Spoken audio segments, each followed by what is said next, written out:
महाशिवरात्रि की पावन व्रत कथा। आप सभी मित्रों का स्वागत है सुविचार चैनल पर। आज हम आपको महाशिवरात्रि की पावन कथा सुनाने जा रहे हैं, तो कृपया कथा को सुनिए और दूसरों को भी सुनाएं।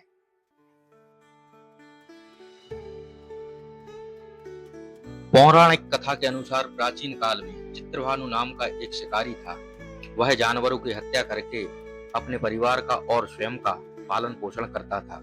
एक बार उस पर साहूकार का भारी कर्ज था, जिसे वह समय पर न चुका सका और साहूकार ने क्रोधित होकर उसे एक मंदिर में बंदी बना लिया। संयोग से उस दिन महाशिवरात्रि थी। सारा दिन भूखे प्यासे बीतने के कारण अनजाने में ही चित्रभानु का व्रत हो गया। शाम के समय साहूकार ने उसे कर्ज चुकाने की मोहलत देकर छोड़ दिया। शाम को भूख और प्यास से व्याकुल होकर शिकारी शिकार की तलाश में जंगल की ओर निकल गया।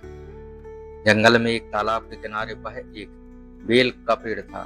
शिकार की प्रतीक्षा में शिकारी उसी पेड़ पर चढ़ गया। उस पेड़ के नीचे एक शिवलिंग स्थापित था, जो पत्तों से ढका हुआ था। पहला प्रहर। रात के पहले प्रहर में पानी पीने के लिए एक हिरनी तालाब पर आई।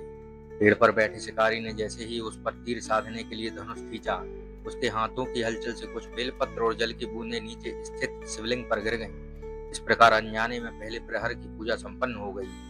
धनुष की आहट सुनकर हिरण शिकारी से बोला कि कृपया मुझे न मारे, मैं यहाँ अपने पति को ढूंढने आई थी, जो सुबह से घर से निकले हैं और अभी तक घर नहीं पहुंचे थे, और घर में मेरे बच्चे भी मेरी प्रतीक्षा कर रहे हैं। मैं एक बार उनसे मिल आऊं, फिर सुबह होते ही मैं स्वयं अपने को आपके समक्ष प्रस्तुत कर दूंगी। तब आप मेरे प्राण हरण कर लेना। हिरण की बात सुनकर आज सहसा ही शिकारी का मन पिघल जाता है और वह उस हिरण को जाने देता है। दूसरा व तीसरा प्रहर। कुछ देर बाद उसी तालाब पर दूसरी हिरनी वहां आई। शिकारी ने फिर से धनुष पर वार चढ़ाया, लेकिन इस बार भी कुछ बेलपत्र और जल शिवलिंग पर गिर गए और दूसरे प्रहर की पूजा भी संपन्न हो गई।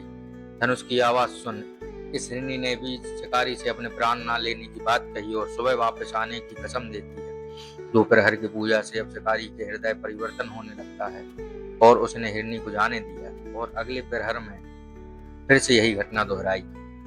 चौथा प्रहर।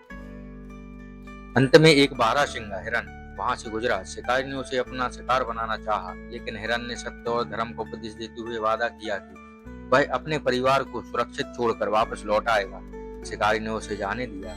सुबह होते ही वह हिरन अपने परिवार के साथ शिकारी के सामने आ गया। शिकारी को उन सभी जानवरों की सच्चाई और परोपकार देखकर बहुत पछतावा हुआ।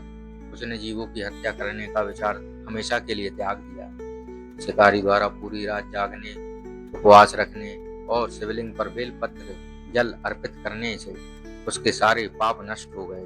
भगवान शिव ने उसे अपने दिव्य स्वरूप का दर्शन दिया और उसे गुह नाम का आशीर्वाद प्रदान किया। व्रत का महत्व। इस कथा के अनुसार महाशिवरात्रि के दिन जो भी भक्त पूरी श्रद्धा के साथ उपवास रखकर रात भर जागकर भगवान शिव की आराधना करता है और यह कथा सुनता या पढ़ता है, उसे सभी सांसारिक सुखों और अंत में शिवलोक की प्राप्ति होती है। जय जय महादेव शिव शंभू। हर हर महादेव।